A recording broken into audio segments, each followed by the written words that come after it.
Alhamdulillah, syukurillah, wala haula wala quwwata illa billah. Allahumma shalli wa sallim wa barik ala sayyidina Muhammadin sallallahu alaihi wasallam wa ala alihi wa ashabihi wa alihi wa dhurriyyatihi wa alihi. Alhamdulillah, pada malam hari ini kita semua masih selalu diberikan ribuan nikmat jasmani dan rohani kita sehat. Semoga nikmat-nikmat ini akan mampu menjadikan diri kita untuk lebih baik lagi, lebih meningkat lagi dalam segi ilmiah, kemudian sehingga kita akan bisa meraih ridha Allah Subhanahu wa taala. Alhamdulillah, kita sudah melaksanakan sholat tarawih. Dan semoga sholat tarawih kita betul-betul diterima oleh Allah Subhanahu wa taala, sehingga kita bisa mengisi Ramadan ini penuh dengan kemanfaatan dan keberkahan. Mari kita lanjutkan kajian surat Yasin ayat yang ke-7 sampai ke-10 yang membahas tentang azab Allah bagi orang yang tidak mengindahkan peringatannya. Kita baca bersama. A'udzu billahi minasy syaithanir rajim. Bismillahirrahmanirrahim. Laqad haqqal qawlu 'ala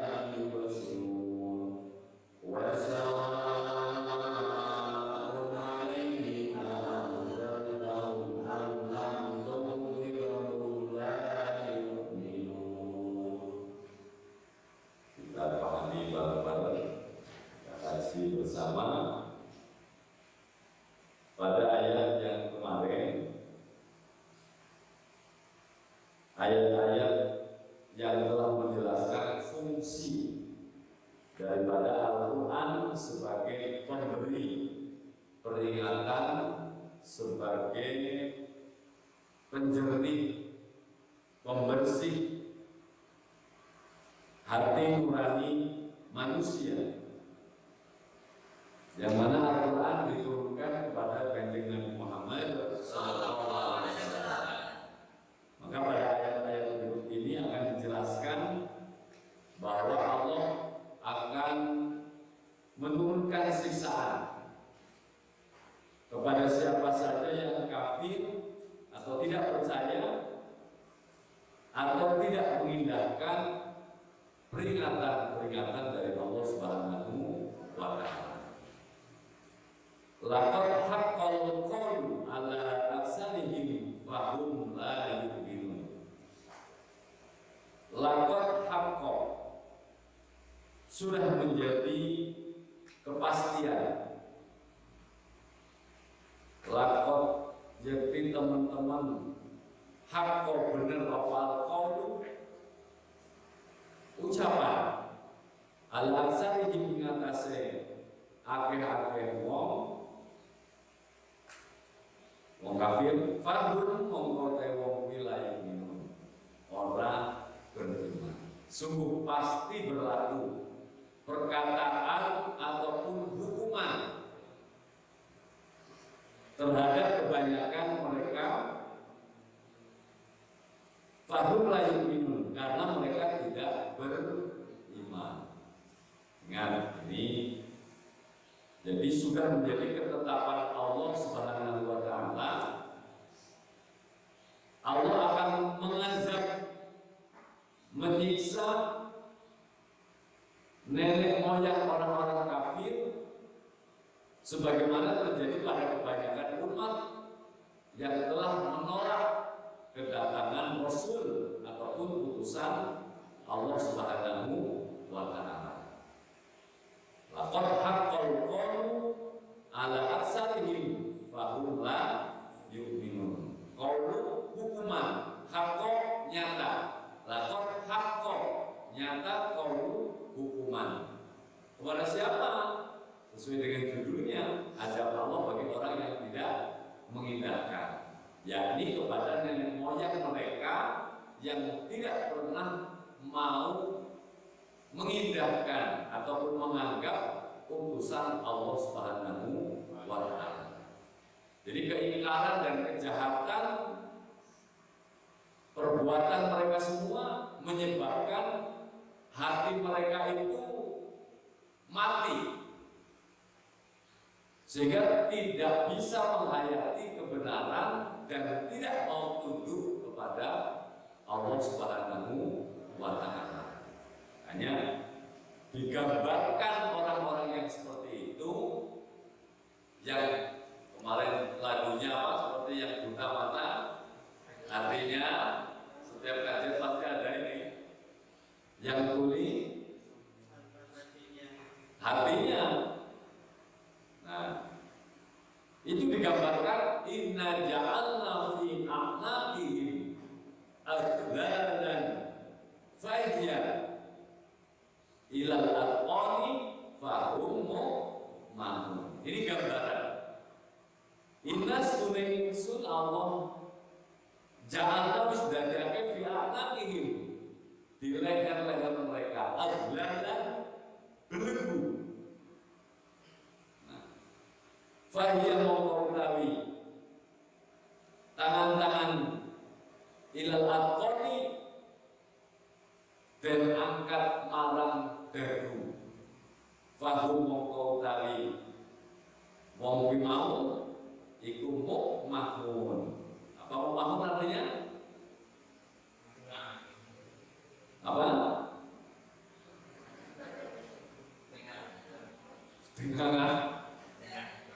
Dengar memahun. Iya.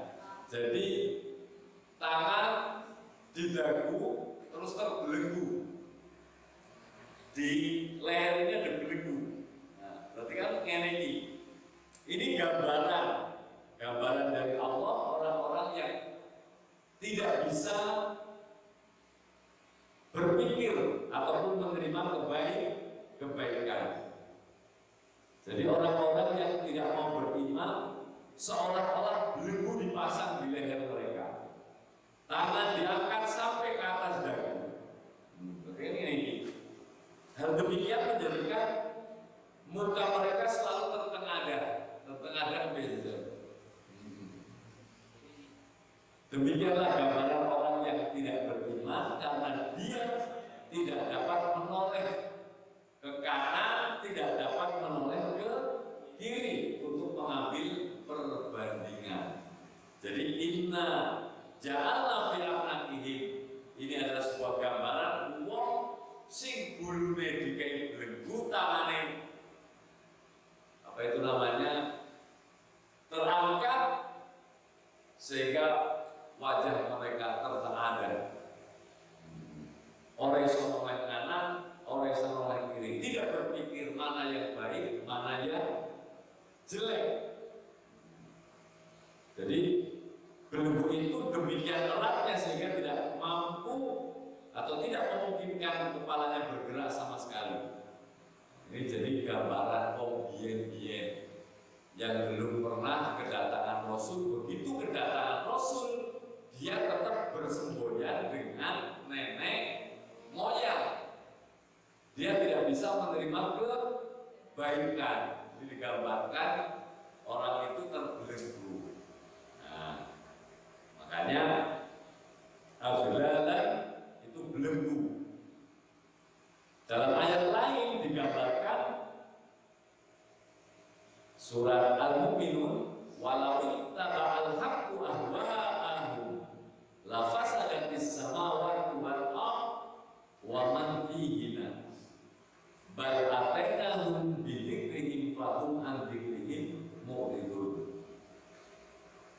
seandainya kebenaran itu menuruti keinginan mereka,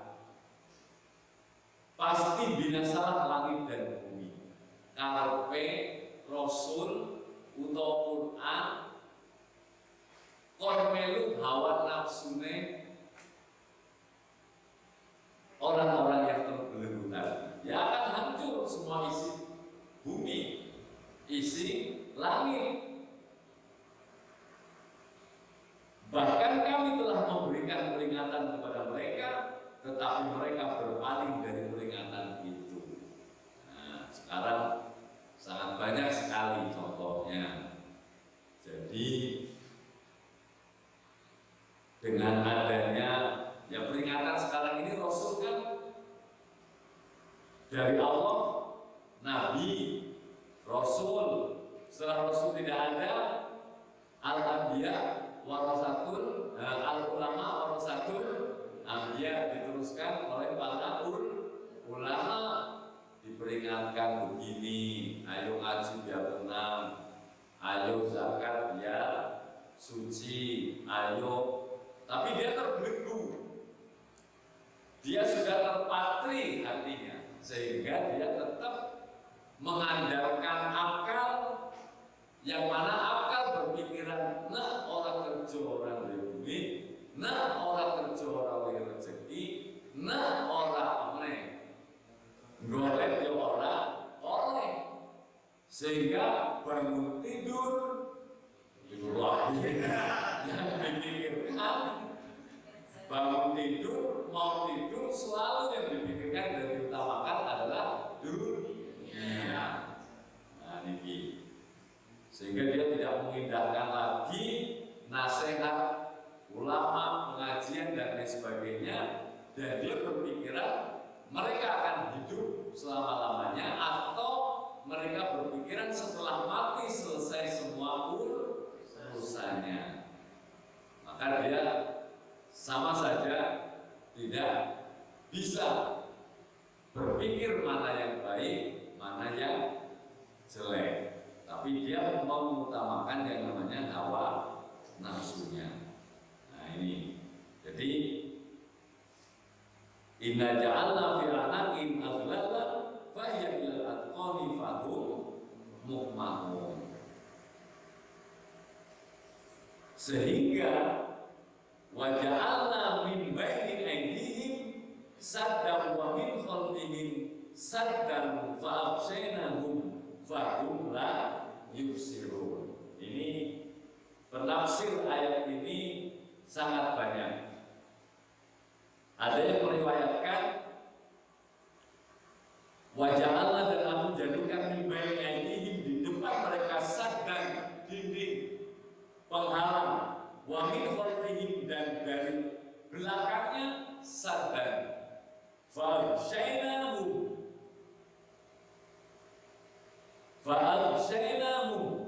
maka apa namanya itu, dibetengkan itu namanya apa? Ya, digelapkan. Itu aksen itu artinya voice itu mendung. Sehingga fahum mereka la yubsirun, tidak bisa melihat. Ayat ini sebagian riwayat mengatakan asbabun nuzulnya Abu Jahal bersama dua orang temannya yang berasal dari Bani Makhzum. Jadi Abu Jahal itu pernah bersumpah, apabila saya melihat kanjeng Nabi sholat di Baitullah. Ini sumpahnya siapa tadi? Abu Jahal. Saya akan menjatuhkan batu besar di atas kepalanya. Nah, ternyata benar.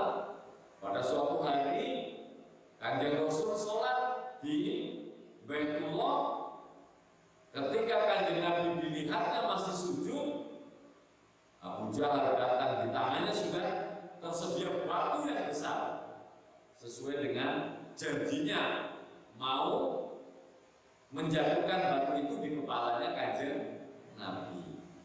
Ketika batu itu diangkatnya dan akan dilemparkannya ke arah tiba-tiba Abu Jahal menjadi ragu dan batu itu terlepas dari tangannya. Ini yang dimaksud mimbaini aidihim sadda. Ini penafsiran Abbas Babul pertama. Sekongarep yo eneng benteng, sekobur eneng benteng, sehingga tidak bisa seorang itu menyakiti kanjeng Nabi.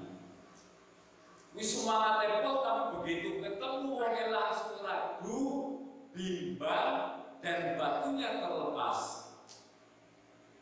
Ja'alna min baini aydihim saddan wa min khalfihim saddan. Nah, sehingga Abu Jahal kembali lagi kepada teman-temannya dan bercerita, angel tenan, kutukan kulo cuma tiba-tiba menjadi ragu. Arep makhluk dan batu itu sudah tidak bisa lagi terpegang dan akhirnya pun jatuh. Mendengarkan ceritanya seperti itu, konsolnya mandar terima jejer sih kayak apa ya bertemu dengan Nabi. Suatu yang datang, pribadi langsung tertarik dengan ceritanya Abu Jahal. Dan orang ini bermaksud pula melempar Nabi pada waktu Nabi masih sholat. Jadi ketika wis niat elek tenan arep ngancurke kanjeng Nabi, iki kancane Abu Jahal wis gagal. Nah, Allah membutakan matanya. Fa'absyainahu, saya tutupi, saya mendungi, saya menekan mereka fahum la yubsirun. Nah, jadi matanya menjadi buta dan orang itu kembali lagi kepada temannya dan bercerita, aneh tenan kanjeng Nabi. Aku semangat wis motor ketika antem tiba-tiba saya buta.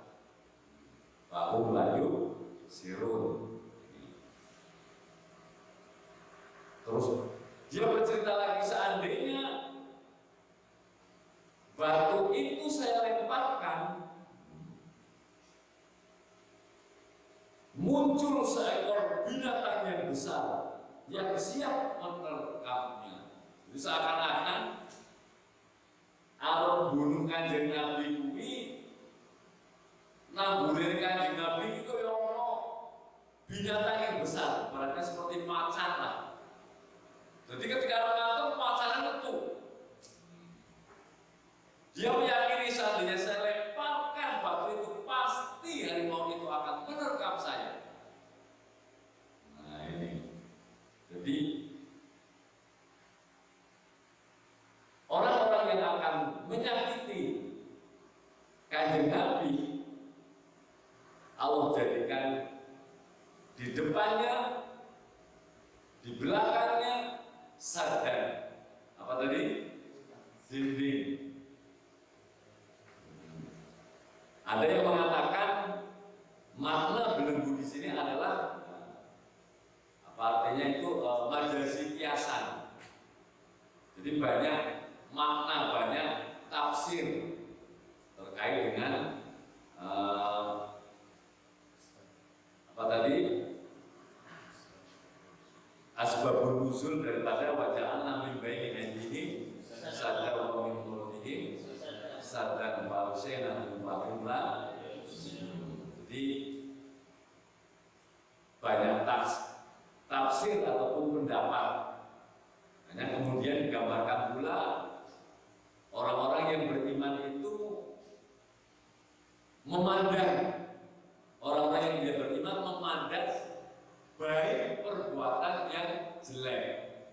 Ini arti daripada di pendapat lain, jangan nabi wajah nabi baik aidihim saddan wa min khalfihim saddan. Pendapat pertama, Nabi terlindungi dari segala macam bentuk kejahatan. Pendapat yang kedua, yang dimaksud jangan nabi baik aidihim saddan, orang-orang yang tidak beriman itu tertutupi akal hati pikirannya sehingga menganggap baik perbuatan yang jelek. Duwe perbuatan elek tapi dianggap apik. Nah ini paham pendapat yang kedua. Jadi hal demikian menyebabkan mereka menjadi sombong sehingga mereka enggan mengikuti ajaran Rasul. Min baini aydihim sadda wa min khalfihim sadda. Jadi pikirannya tertutup dari kebenaran. Nah ini makanya dari apa yang dapat mendatangkan manfaat dia tidak lagi bisa berpikir karena tertutup. Sadda khalfihi sadda, naluri tertutup, makanya dia tidak bisa berpikir yang baik. Bahkan perbuatan mereka yang jelek dianggapnya baik. Wa ja'alna min baini aydihim sadda wa min khalfihim sadda. Nah ini makanya tidak ada yang bisa mereka pahami kecuali apa yang telah diwariskan oleh nenek moyangnya, yang bisa tutup. Bahwa layu sirup tidak bisa berpikir. Jadi ringkasnya mereka selalu berada dalam penjara kebodohan. Penjara kebodohan coba. Ini makna paham tafsir sebagian wa ja'alna min baini aydihim sadda wa min khalfihim sadda. Naudzubillah min dzalik. Jadi pokoknya melu wong apa yang ada dalam Quran, nasihat oleh para kiai, apa yang ada dalam kitab yang tidak sesuai dengan akal dan nafsunya tidak masuk. Wong judulnya dia terpenjara dalam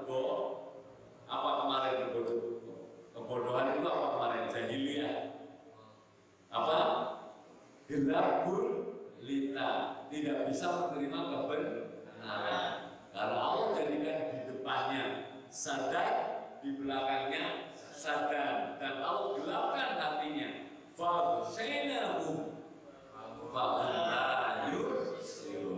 ini paham yang kedua. Kalau pendapat pertama, Abu Jahal berantem, teman-temannya CS mau menyakiti Nabi, waja'alna min baini aydihim sadda. Pendapat pertama. Yang kedua tentang sadda itu tentang dinding dalam hati dan pikiran mereka. Nah, ada pula yang mengartikan dinding yang menghalangi itu dengan hijab. Ya memang dinding itu hijabnya. Artinya Allah menjadikan hijab yang menghalangi orang-orang musyrik untuk bisa berpikir yang baik. Jadi begini, orang yang musyrik, orang yang kafir, atau orang yang digambarkan seperti membawa belenggu yang tidak bisa berpikir, ini semua adalah gambaran. Maksudnya gambaran itu bagaimana? Allah Zat yang maha basir, yang maha ngerti, itu mengetahui sebelum terjadi. Dengan keterangan ini, kan paling gampang bisa berpikir, iya, bagaimana dia bisa menjadi beriman orang dia dijadikan sama Allah orang-orang yang tertutup mata hatinya. Terpikir gak kayak gitu? Jangan kopi dari alat suami lalu wajahana aku jadikan, kata Allah fi anaqihim, ya toh, leher mereka terbelenggu, tangannya tertengadah. Itu gimana dia bisa berpikir nanti selalu digawe orang?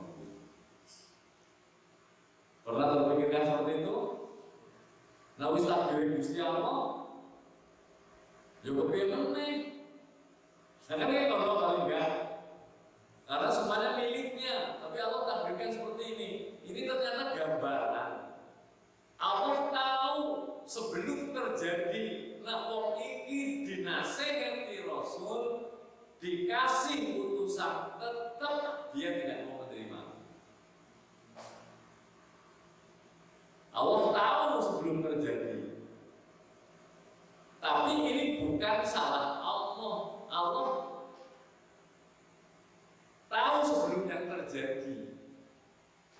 Contoh, Ustadz Andre, Ustadz Arifin punya siswa-siswi. Ini bocah sing bandele kali wangil mau belajar, sehingga Ustadz Andre tahu kayaknya kayak lulus masalahnya. Dene orang belum belajar, dene orang belum melu ujian, baru dihukum gue mau tetap orang lulus. Ubah pertanyaannya,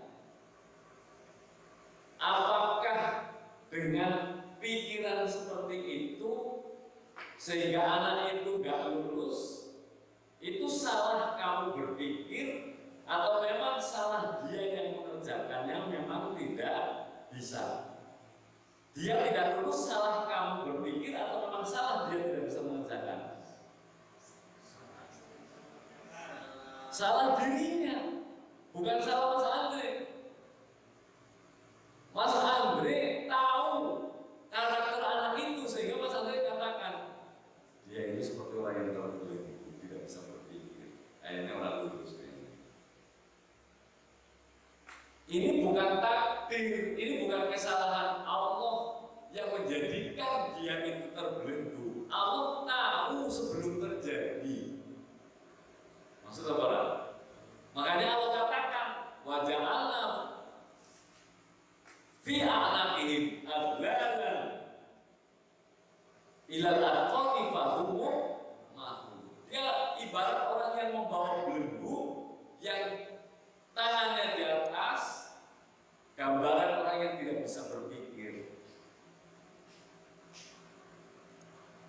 Allah lebih tahu sebelum terjadi. Jadi orang kafir itu bukan kesalahan Allah. Allah hanya menggambarkan. Anak tadi gak lulus bukan kesalahan Pak gurunya, sing batin dene elek. Memang wis dicak, wis dideleng, kae mesti tetep angin. Jadi sampai dia tidak lulus, gak mungkin karena kesalahan gurunya yang berpikir, tapi kesalahan dia tidak bisa mengerjakan soal, kesalahan dia tidak bisa mengerjakan ujian. Mulanya nek apa-apa, musola apa harus takdir, mari kan mari. Itu bukan takdir, ya toh? Makanya kan biasanya ada kasihan ya orang-orang yang sudah divonis menjadi orang yang kafir, ya toh? Kasihan sekali, sudah ditakdir melas. Oh tidak, Allah malah adil, itu bukan kesalahan Allah. Allah tahu sesuatu yang belum terjadi. Soal bahasanya mau kayak, makanya Allah gambarke. Dene harus ditekani Rasul Muhammad tetap dene nggak beriman. Allah sampaikan seperti itu, tapi dia tidak beriman bukan kesalahan Allah menjadikan dia tidak beriman. Memang dia tidak mau beriman. Allah ngerti 10 meter jadi. Kayak Pak Guru ngerti sebelumnya murid kayak ujian wis ngecap kayak ini orang lulus kayak bocah bodoh masalahnya. Aku ngerti saya ini bukti baik. Dia tidak lulus bukan kesalahan Pak Guru itu, cara berpikirnya Pak Guru, tapi kesalahan orang anak itu sendiri yang tidak mampu. Kenyataannya bener orang lulus. Jadi orang lulusnya salah Pak Guru, apa salah dene dewe? Dene dewe. Orang-orang kafir yang dikatakan sama Allah itu kafir, kesalahan Allah atau kesalahan orang itu sendiri? Itu sendiri, karena Allah tahu sebelum terjadi. Maksud apa sih? Maksud. Biasanya kan ada yang berpikir, harus ditakdir kafir ya kafir, ditakdir muslim ya muslim. Ya tahu pikiranmu kalau enggak? Ya memang semua takdir dari Allah, tapi kesalahan bukan dari Allah, tapi kesalahan orang itu sendiri. Allah tahu sebelum terjadi. Maksud ya segitu ya. Biasanya kan pakai yang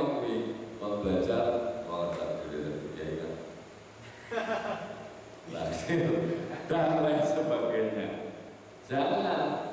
Jadi jangan mengandalkan yang seperti itu. Tetap ikhtiar, tetap meminta hidayah, petunjuk, karena hidayah itu harus diminta.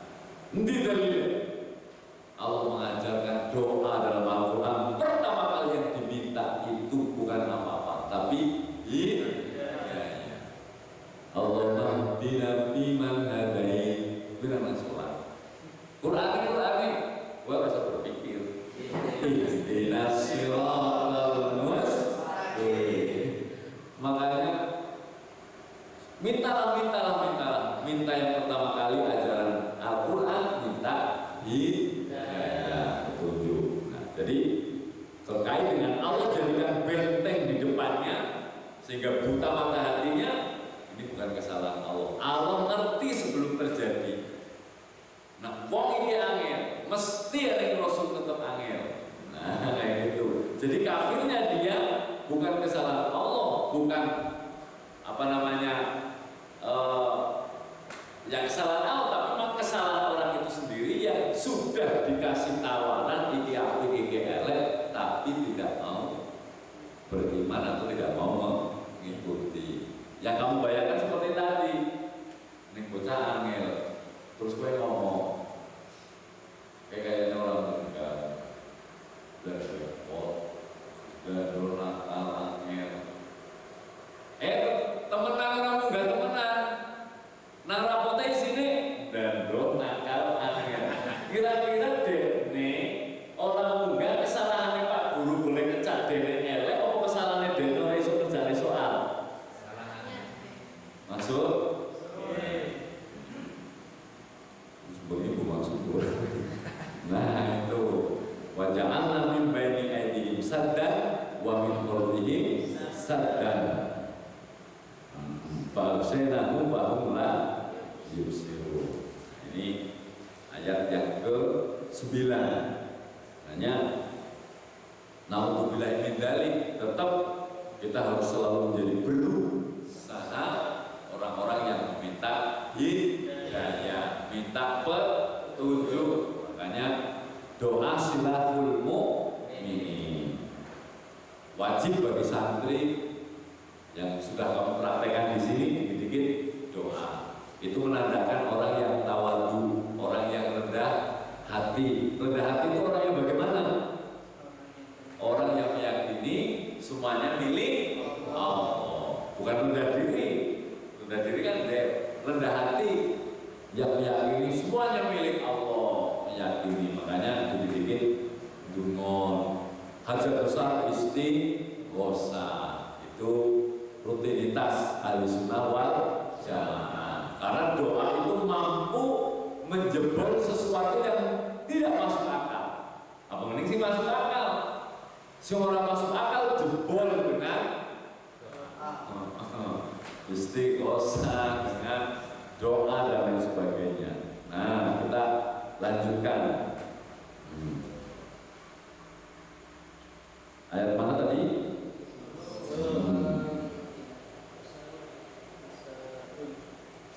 Nah, terakhir ditutup judulnya apa tadi? Judulnya azab bagi orang yang menindakkan peringatan. Fahum la yubsirun, tidak bisa melihat, tidak bisa menerima nasihat. Wasawaun alaihim a'amdartahum am lam tundirhum la yu'minun. Wasawaun dianggapnya sama, tidak ada perbedaan. Alaihim pada mereka semua a'amdartahum dikasih nasihat am lam tundirhum atau tidak, tetap dia sudah la yu'minun, tidak bisa beriman kepada Allah Subhanahu wa ta'ala. Jadi ayat ini menjelaskan bahwa orang-orang yang tidak bisa menerima petunjuk walaupun diancam dengan siksaan yang sangat pedih. Kan sering tau mau ngaji diancam rokok. Oh itu besok sih ngomong rokok. Wah, apalagi besok. Nah, orang sedih, orang menangis malahan ngomong lanang-lanang sing ora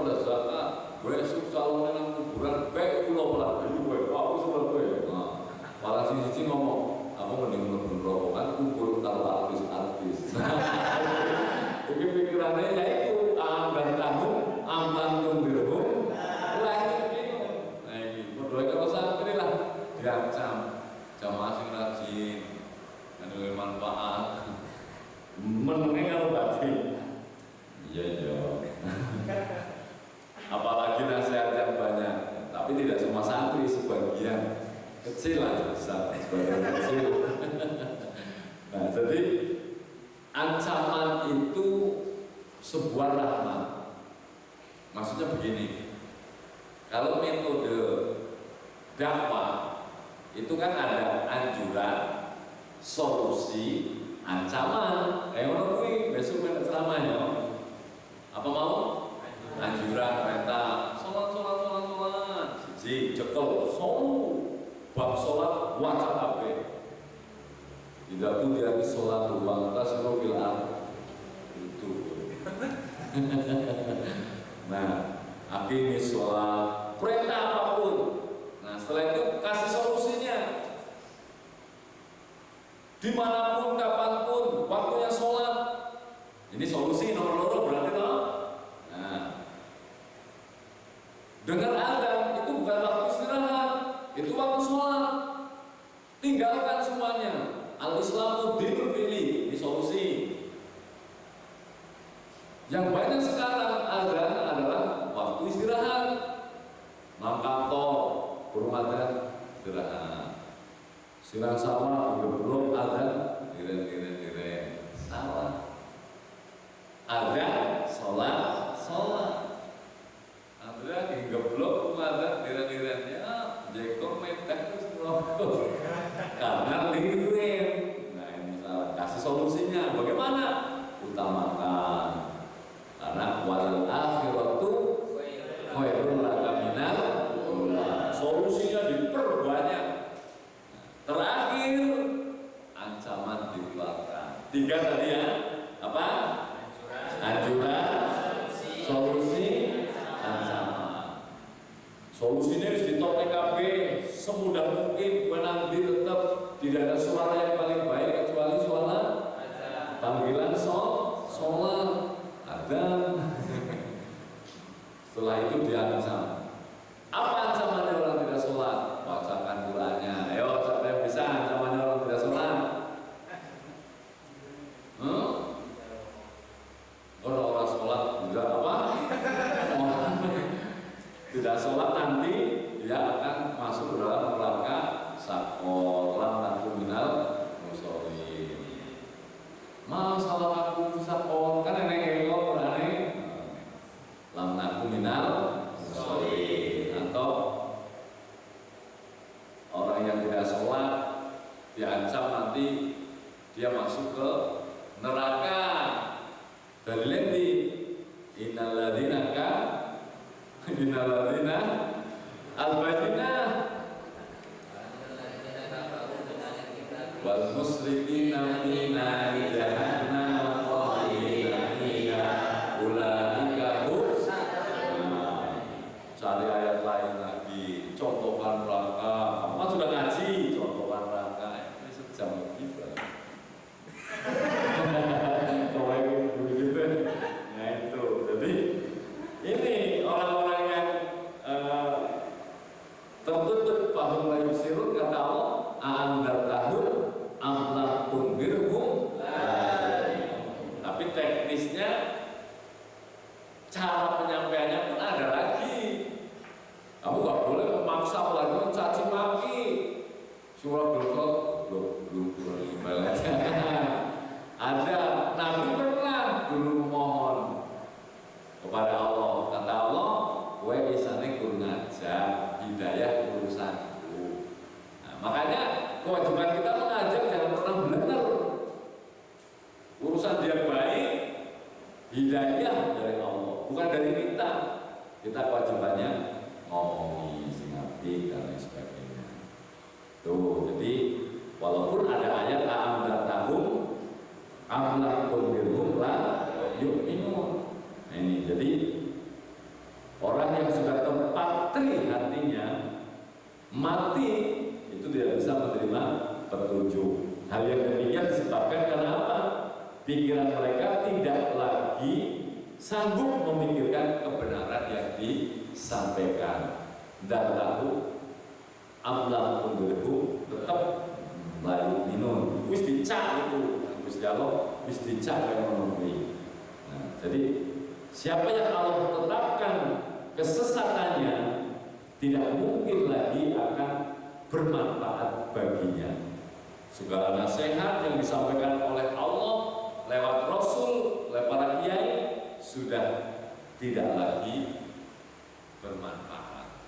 Alhamdulillah ini dari alhamdulillah sungguh gede banget nikmat kita, yang paling besar adalah hidayah. Dalam ayat lain, innal ladzina kafaru sawa'un 'alaihim a'andartahum am lam tunzirhum la yu'minun. Iku di surat Yasin Al-Baqarah sing gambar sawa'un 'alaihim a'andartahum ya. Khatamallahu ala qulubihim wa ala sam'ihim wa ala absarihim ghishawah wa lahum adzabun. Al-Baqarah ayat yang ke-7. Jadi Allah sudah stempel, sudah ditutup, sudah dikhotim. Mana kok belum ini ngomong sudah di kunci ketinggalan kelas terakhir. Hatinya dikunci, telinganya ditutup, matanya ya. Absorbe bisa mendung. Ayo wis kita nek udan. Nah, walau ada makanya dia akan mendapatkan siksa yang sangat pedih. Innal ladzina haqqat 'alaihim kalimatu rabbika la yu'minun. Sungguh orang yang telah dipastikan mendapat ketetapan Tuhanmu tidaklah akan beriman. Alhamdulillah ini dari kesimpulan ayat 7 sampai 10 tentang azab Allah bagi mereka yang tidak mengindahkan. Yang pertama kesimpulannya adalah orang-orang yang mendustakan kebenaran di bawah Rasul pasti mendapatkan siksa Allah. Ketentuan ini berlaku bagi semua orang yang tidak mengindahkan peringatan, mulai dari zaman dulu sampai akhir zaman. Kesimpulan yang kedua, keingkaran mereka terhadap kebenaran yang dibawa Rasul, keingkaran itu demikian mendalam sehingga tidak ada lagi kebenaran sedikit pun yang bisa mereka terima. Anggar tahu aman mengirum lah yu'minun. Kenapa? Yang ketiga, karena keingkaran mereka, hati mereka telah terpatri. Nanti patri, kita tahu dari ketel biasanya bocor patri. Jadi kalau sudah terpatri mati, sehingga tidak akan dapat melihat kebenaran, nasihat, peringatan yang dia dengar atau yang disampaikan kepada mereka. Alhamdulillah ini selalu berdoa semoga kita akan selalu Allah berikan hidayah sehingga kita bisa meraih ridhonya dan bisa mendapatkan fid dunya hasanah wa fil akhirati hasanah wa qina adzabannar. Amin ya rabbal alamin. Terima kasih, mohon maaf.